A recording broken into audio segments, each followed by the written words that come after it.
آپ اگر پیدائشی شیعہ تھے اور تحقیق کے بعد اہل حدیث ہو گئے تو کوئی بات نہیں، پہلے بھی آپ اسلام میں تھے، اب بھی اسلام میں ہیں۔ شیعت اور یہ اہل حدیثی جو ہے نا اسلام کی شاخیں ہیں، کوئی بات نہیں، جو کچھ لوگوں تک پہنچا ہوا بیچارے ان پر اعتماد کیے ہوئے۔ باقی جو کہتے ہیں نا کہ سنی ہونے کے باوجود آپ کو حضرت معاویہ کے بارے میں اطمینان نہیں ہوا کہ انہوں نے ایسے کام کیے، تو یہ کوئی برائی نہیں۔ اہل سنت بھی سب مانتے ہیں کہ معاویہ رضی اللہ عنہ سے بڑے بڑے کبیرہ گناہ ہوئے۔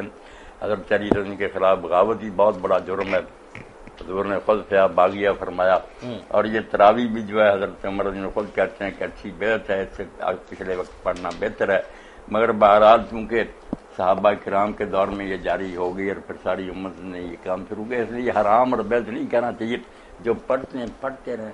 باقی جو خلفاء کی سنت پر عمل کرنا چاہتا ہے، خود حضرت ابوبکر، عمر، عثمان، علی، یہ سارے پچھلی وقت تہجد کے وقت پڑھتے تھے، افضل وقت وہی ہے۔ اس لیے تراویح کی بجائے اگر کوئی تہجد اٹھ کر پڑھے تو سنت نبوی بھی یہی ہے اور خلفاء راشدین کی سنت بھی یہی ہے۔ باقی تراویح کا جو معمول ہے اس کو حرام اور ناجائز کیوں کہنا؟ یہ بھی اگر لوگ نفل نماز پڑھتے ہیں تو کوئی ایسی برائی کی بات نہیں۔ حضرت معاویہ رضی اللہ عنہ ایسے ہی ہیں کہ انہیں نا گالیاں نہیں دینا چاہیے۔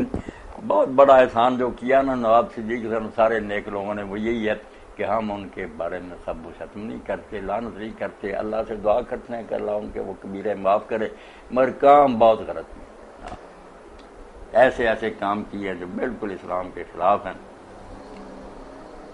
ہاں